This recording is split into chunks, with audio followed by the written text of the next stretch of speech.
자, 누가 교회다? 자, 한번 해보십시다. 내가 교회다. 예.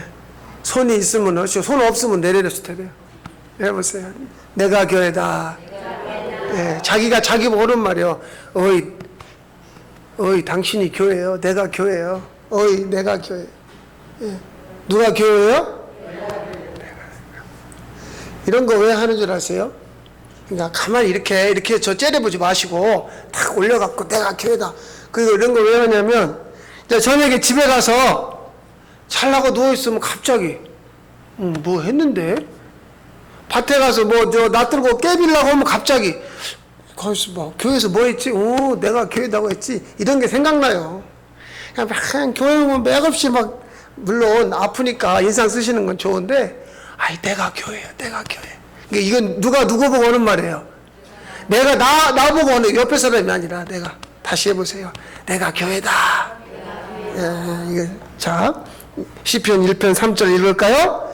그는 시냇가에 심은 나무가 철을 따라 열매를 맺으며 그 잎사귀가 마르지 아니함 같으니 그가 하는 모든 일이 다 형통하리로다. 아멘. 지난주에 복 있는 사람은 형통한다. 자, 형통에 대해서 말씀드렸어요. 복 있는 사람은.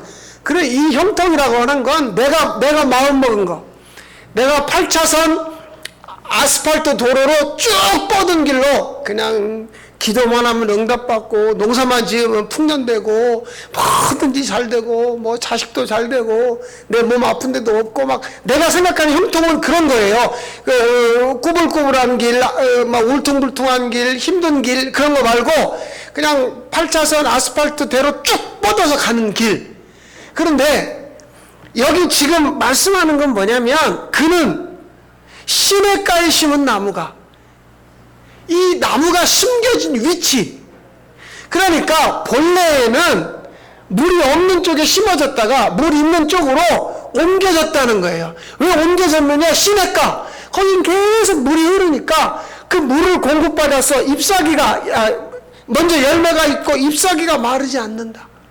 그러니까 하나님 쪽에서 인간을 형통하게 한다는 건 하나님 쪽에서 계획이 있다는 거죠. 자, 이런 생각 해보세요. 내가 몸뚱아리 아픈 것이 뭔 계획이 있겠어? 이런 생각 안 해봤죠? 내가 아파서 죽겠어요. 애려서 죽겠어요. 잠을 못 자게. 우리가 이런 얘기를 하는 거예요. 어려운 일이 생기고 눈물 나는 일, 가슴 쥐어 뜯을 일이 생기는데 그때 아무도 이런 생각을 못 해요. 하나님이 계획이 있다면 이런 일을 나한테 주겠어? 그걸 형통이라고 우리는 생각하지 못하죠. 형통이라는 단어가 생기면 어떤 일이 벌어지냐면, 자, 보세요. 기존에 우리가 가지고 있는 기준 있죠. 질서. 그러니까 우리가 생각하는 게 뭐냐면 이게 좋은 거예요. 그런데 내가 가지고 있는 기준, 질서, 좋다는 거 전부 무너져 버려요. 전부 무너져 버려요. 형통이라는 말이 나오면, 그러니까 하나님이 복 있는 사람을 형통하게 되면 기존에 우리가 머릿속에 있는 거 있죠. 건강이 뭔가 무너져버리고 부자가 뭔가 무너져버리고 잘 산다는 게 뭔가 이 형통 앞에서 다 무너져버립니다. 왜냐하면 하나님 쪽에서 옮긴다고 하는 건 구체적으로 우리는 어떤 장소의 개념이 있어요. 물론 그것도 포함이 되죠. 그런데 실제로 하나님이 옮긴다는 건 뭐냐면 이 내 머릿속에 박혀있는 생각. 예? 제 친구가 결혼을 해서 첫 번째 딸을 낳았어요. 그러니까 시아버지가 뭔 걱정이요? 또 낳으면 되지. 두 번째 딸을 낳았어요. 뭔 걱정이요? 또 낳으면 되지. 세 번째 딸을 임신했어요. 배가 불렀는데 병원에서 딸이라고 해요. 그러니까 시아버지한테 딸이라고 그러네요. 그러니까 그 시아버지가 뭘 걱정하냐? 넷째 또 가지면 되지. 아직 낳지도 않았어요. 뱃속에 셋째인데 제 친구 부인이 산부인과에 덜퍼덕 주저앉아 버리는 거야. 언제까지 애를 낳아야 돼요? 그렇죠. 제 친구 아버지 돌아가셨는데 본인도 딸을 쭉 낳다가 아들을 낳다가 또 딸을 쭉 낳고. 그러니까 그 기준이 뭐냐면, 지금까지 내려오던 기준이 뭐냐면 무조건 아들이야. 그러니까 그분은 돈이 많은 부자예요. 도시에서 잘 살아요. 근데 형통이라는 걸 몰라요. 그러니까 자기가 가지고 있는 딸은 다 필요 없어. 아들만 낳아야 돼. 그 기준이 무너지지 않는 거죠. 그런데 만약에 여기 앉아 계신 여러분 중에 딸이 무슨 소용이야? 아들이 있어야지. 그렇다면 여러분은 아주 형통한 사람이 아니죠. 돈이 많아야지. 돈이 집도 있고 땅도 있고 뭐 논도 있고 밭도 있고 저기 뭐 건물도 있고 그래야 부자지. 이런 생각을 내가 가지고 있다면 아직 나는 형통한 자가 아니죠.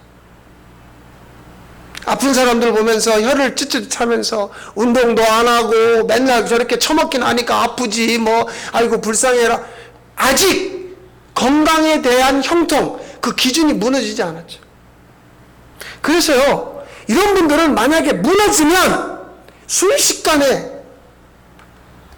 폭삭, 형체를 알아볼 수 없게. 왜? 내가 가지고 있는, 나라고 하는 사람 머릿속에 있는 어떤 절대 기준, 그걸 꽉 잡고 있거든요. 그런데 하나님은 우리를 형통하게 할 때 우리가 뭔가를 이루어낼 수 없는 곳으로, 다시 말하면 이곳이죠. 여기가 어디예요? 광야. 광야는 왜 광야냐? 물이 없어요. 여기 우리 남자분들 가운데 몇 분 사우디 다녀오신 분들 계시는데, 사우디에 가면 산이요, 산 색깔이 빨개요. 그리고 우리 같은 이런 뾰족한 산이 별로 없어요. 그냥 산이 전부 다 돌덩이에요. 저도 보려고 본 게 아니라 그 이집트의 카이로에서 제가 탔던 비행기가 떠가지고 홍해를 건너가는데 그 비행기가 상당히 낮게 가는 거예요. 그래서 밖에를 이 비행기 저기 유리창으로 보는데 지도에 사우디라고 나오는데, 야, 산이 그냥 이렇게 네모난 산들이 쭉 있는데 전부 빨간색이에요. 산 색깔이, 바위 색깔이. 나무는 없어요. 그게 광야란 말이에요. 물이 없으니까 나무가 없죠. 그러니까 거기는 물이 없다. 그 이스라엘을 하나님이 어디로 데려갔어요? 광야. 광야로 데려가가지고 모세 보고, 야, 너 지팡이로 한번 쳐봐. 뭐가 나오나? 땅을 파봐. 물이 나오지. 이게 아니라 너 가지고 있는 지팡이 가지고 한번 쳐보라고. 그러면 거기서 뭐가 나오냐면 생수가 터지죠. 반석에서. 그래서 사람들 머릿속에 뭐가 있는 거예요? 물이라고 하는 건 강이 흘러야 되고 땅을 파야 되는데 왜? 요새 그 노래 있죠. 그거 아주 재밌는 노래. 네가 왜? 나 그 노래 재밌대. 나 참 그 누가 전라도 버전으로 보내줬는데, 나 그 10번도 더 들어봤어요. 그거 진짜 재밌대. 그거 진짜. 거기 교회 오빠도 나와요. 들어봐요. 누구지 불교라면서 왜 너 교회 오빠하고 지금 놀고 있냐 그 얘기야. 네가 왜 거기서 나와? 아니 반석에서 왜 물이 나오냐고. 저 논에다 밭에다가 관정 파신 분들 그거 파야 나오잖아요. 그런데 파다가 막 들어가다가 바위를 만났어요. 여기는 안 되겠네. 옮기죠. 그런데 하나님이 이스라엘을, 자, 한번 말씀을 읽어볼까요? 출애굽기 19장 4절 시작. 내가 애굽 사람에게 어떻게 행하였음과 내가 어떻게 독수리 날개로 너희를 업어 내게로 인도하였음을 너희가, 자, 두 가지예요. 하나, 중요한 건 너희가 봤다. 첫째 뭘 봤냐면 내가 애굽에서 10가지 재앙을 퍼부었어. 근데 그 중에 마지막이 뭐냐? 장자. 모든 집에 애굽의 왕이든 종이든 모든 집에 첫 번째 아들을 다 죽여버렸어요. 그러면 이게 왜 형통이냐? 큰아들, 아들, 장자, 그게 죽었어요. 그럼 사람들이 가지고 있는 절대 기준, 내 재산을 물려줘야 될 아들, 우리 집에 대들보, 하나님이 그 아들을 죽여버리는 거예요. 너희 봤지? 내가 어떤 하나님인지 봤지? 그런데 그쪽은 다 죽었는데 어린 양의 피를 바른 이스라엘 쪽의 아들들은요, 안 죽었죠. 봤잖아요. 저 동네는 죽었고 여기는 안 죽었고. 이게 형통이라니까요. 그러면 애굽 사람들의 기준이 무너져 버린 거예요. 그러니까 야, 니네 빨리 나가, 빨리 나가. 니네 때문에 우리 다 죽게 생겼어. 근데 나갈 때요, 애굽 사람들이 막 주머니 털어서, 집안에 장롱 털어서 금은 보화 전부 줬어요. 자기들이 가지고 있는 질서가 무너지니까 하나님이라는 분이 어떻게 일하는가, 즉 복 있는 사람, 형통한 자를 보니까 막 쏟아 부어주는 거예요. 빨리 가. 니네 그거 봤지? 두 번째, 내가 너희를 업어가지고 여기로 데려왔잖아. 독수리가 날개로 그 새끼를 업어서 옮기듯이. 이게 어디냐면 홍해 바다죠. 그 바다가 갈라졌어요. 거기를 마른 땅처럼 건너갔다니까요. 그걸 너희들이 봤지?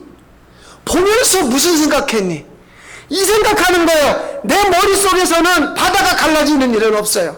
내 머릿속에서는 바위에서 물이 터져나오는 일은 없어요.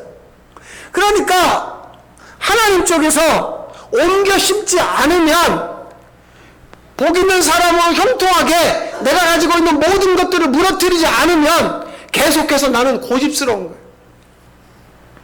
돈밖에 모르고, 사람 좋아하고, 재밌는 거 쫓아다니고, 요즘처럼 맛있는 거 따라다니고.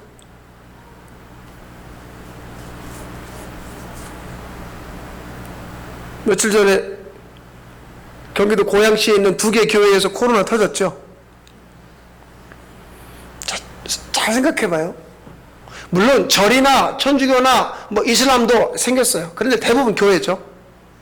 그러면 사람도 어떤 생각하냐면, 교회는 하나님을 믿으니까 어떤 병도 안 걸리고 아프도 않고 뭐 그런 거 없어야 된다라고 생각을 해요. 일반 사람들 생각에. 또 교회도 그래요. 우리가 믿고 쭉 기도하고 막 이렇게 하니까 하나님이 우리한테 잘해주시겠지, 이런 생각을 해요. 그런데 현실은 어때요? 계속 예배드리다 걸리고 밥 먹다 걸리고. 이게 뭐의 문제인가 봐보세요. 교회가 지금 무너져 버렸어요. 완전히 교회가 무너졌다는 건 뭐냐면, 하나님 쪽에서 형통이라고 하는 걸 새로운 질서예요. 사람이 생각하는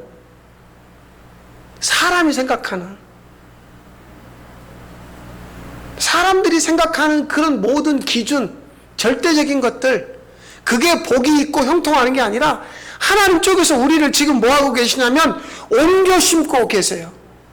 내가 가지고 있는 생각, 내가 머릿속에 가지고 있는 그것이 절대적이지 않다는 거예요. 뭐 때문에 하나님이 우리를 옮기시고 형통하게 하느냐? 하나님의 언약을 이루기 위해서죠. 그래서 이동이라고 하는 건 계속 생각을 바꿔요. 나는 이렇게 믿으면 될 줄 알았는데 이게 안 되네? 그러면 또 방법을 바꿔봐요. 계속. 그런데 하나님 쪽에서, 하나님의 이 언약이라고 하는 건 말씀이잖아요. 말씀을 이루기 위해서 한 개인을 옮기기도 해요. 아브라함, 야곱, 요셉, 한 개인 있죠. 집단으로 옮기기도 해요. 야곱이 애굽으로 내려갈 때 몇 명이 내려갔냐면 70명이 갔어요. 그리고 400년이 지난 다음에 몇 명이 됐냐면 60만 명이 됐어요. 한 나라가 된 거죠. 또 나라를 통째로 옮기기도 해요.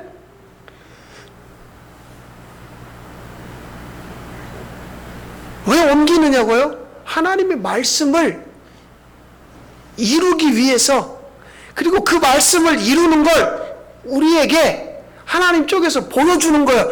자, 봐봐. 아니, 아까 이 말씀 봤어요. 니네 봤잖아. 내가 어떻게 하는 거 봤지? 그 바다에서 봤지? 애굽에서 봤지? 하나님이 계속해서 옮기고 있고 하나님의 언약을 이루기 위해서 이동시키는 거죠. 이 말을 또 다른 이야기로 하면 하나님의 개입이죠. 개입하는 거에 대해서 한번 말씀드려 볼게요. 이 사람들 예수님의 제자들입니다. 내버려 뒀으면 베드로, 요한, 안드레, 야고보 이런 사람들 전부 다 고기 잡는 거예요. 그냥 고기 잡아서 저 자식 먹여 살리고, 고기 팔아가지고 부자 되고, 또 고기 팔아서 배도 고치고 그물도 사고. 갈릴리가 호수라고 바다라고 굉장히 넓거든요. 호수라고 하기에는. 그러니까 고기가 엄청나게 많은 거죠. 그런데 주님 쪽에서 개입을 해가지고 어떻게 하냐면, 거기 있지 마, 나 따라와. 그러면 사람들이 아니 예수님을 따라가면 뭐가 생겨요? 그러면 우리 집 식구들이랑 애들이랑 어떻게 하고요? 아니 잠깐만요, 내가 집에 가가지고 뭐 기도를 하든지 내가 우리 식구들하고 뭐 의논을 하든지 이런 게 전혀 없어요. 전혀 없어요. 한번 봐보실래요? 저 뒤에 말씀이 있는데 제가 그냥 읽어볼게요. 마태복음 말씀인데, 나를 따라오너라, 내가 너로 사람 낚는 어부가 되게 하리라. 그랬더니 제자들이 즉시 떠나니라. 아니 세무서에서 마태가 일하고 있어요. 아 이리 와. 저요? 너 가자. 그러면 두 말 안 하고 가자. 예, 마치 기다렸다는 듯이. 주님 쪽에서 네가 그 물고기만 잡고 살아야 될 인생이 아닌 거야. 네가 세금 지금 너 그거 계산할 때가 아니야. 주님 안으로 데리고 가는 거죠. 그것을 새 언약의 통로라고 그래요. 주님이 새 언약이니까 말씀을 이루는 그것을 제자들에게 주님은 보여주고 싶은 거예요. 그러니까 제자들이 뭘 봤냐면, 예수님이 가서 안수하니까 병자가, 38년 된 자가, 심지어 죽은 자가 살아나고, 사람들을 모아놓고 막 예수님이 산에서 설교를 하니까 사람들이 와, 이건 진짜 처음 들어보는 이야기네. 그 제자들은 3년 넘게 예수님이 어떤 분인지를 생생하게 눈으로 보는 거죠. 이거는요, 그냥 물고기나 잡고 그냥 뭐 자기 직장 다니고 그렇게 했다면 그 사람 거기서 돈 벌고 집 사고 땅 사고 먹고 살만하고 뭐 그런 수준인 거예요. 그런데 주님을 못 보는 거죠. 이스라엘에겐 집단적으로 보여줬고 12제자에겐 소그룹으로 보여줬죠. 그래서 여러분에게 말씀드리는 거예요. 혹시 주님 쪽에서 내 생각을 바꿔준 적이 있는가? 즉 옮겨 주심이 있는가? 주님이 나를 원래 가지고 있는 생각에서 전혀 다른 생각으로. 자 보세요. 이게 바닷물입니다. 이 지구의 70% 이상이 바다라고 그래요. 그러니까 바닷물이 얼마나 많아요. 그런데 이 바닷물을 떠다가 나무에다가 주면 어떻게 돼요? 죽지요. 아니 물이 그렇게 많아요. 그럼 떠다가 고추밭에 바닷물 주고, 그럼 떠다가 논에다가 물 주고, 그럼 떠다가 농사를 지으면 물이잖아요.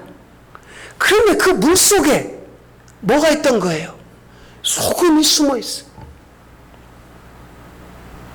우리가 왜 속이 타들어가는가 보세요. 어떤 상황을 만나요. 어떤 사건을 만나요. 그런데 그 상황과 사건이 내 속에다가 뭘 집어넣냐면 소금기를 집어넣어서 나를 타들어가게 만드는 거죠.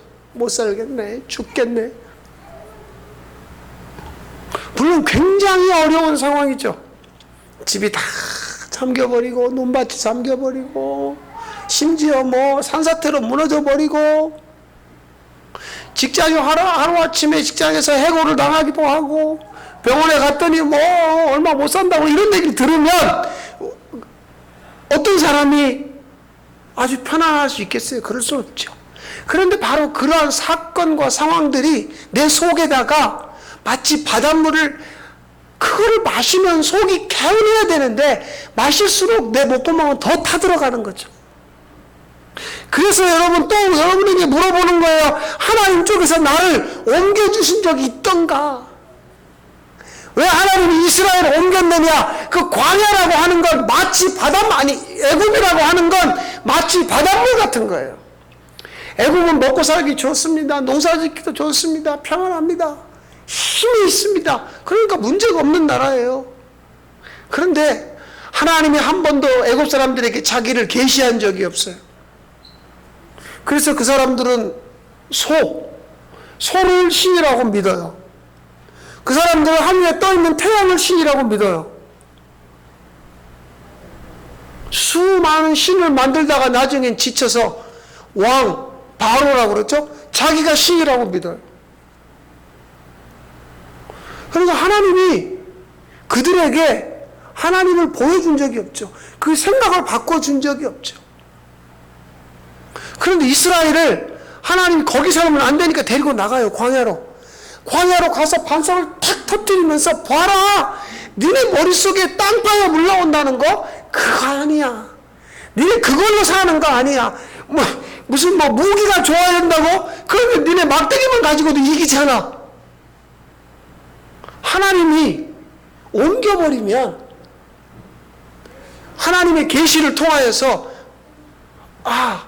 내가 가지고 있는 모든 것이 무너집니다. 거기가 바로 형통의 시작이죠. 여러분, 그래서 제가 그냥 쓴 기도문이에요. 제가 한번 읽어볼게요. 주여, 이런 기도해도 되는지 모르지만 시냇가로 옮겨 주십시오. 뿌리 내리지 못하는 자갈밭에 살기 싫습니다. 버림받은 길바닥도 싫습니다. 눌려 사는 가시밭은 더더욱 싫습니다. 이제는 좋은 땅 되시는 주님 안으로 언약을 이루시는 몸으로 옮기시고 살게 해 주십시오. 이스라엘을 업어서 옮기신 주여, 우리를 업어서 이스라엘처럼 하나님 쪽으로 옮기시고 내 머리에서 상상할 수 없는 일이 내 앞에 펼쳐지는 그 형통, 하나님의 자기 계시, 이 옮겨주는 역사가 우리에게도 있게 하여 주십시오. 하나님 아버지, 우리도 옮겨 심으셔서 우리의 생각이 아닌 하나님의 생각으로 형통케 해 주시옵소서. 세상 것을 한없이 들이켜도 수많은 사람을 만나도 결국엔 바닷물이었습니다. 목만 타들어갑니다. 이제 주님으로 만족하는 새 역사를 이루어 주시옵소서. 예수님의 이름으로 기도하옵나이다. 아멘. 279장 부르시면서 준비하시는 것만 하겠습니다.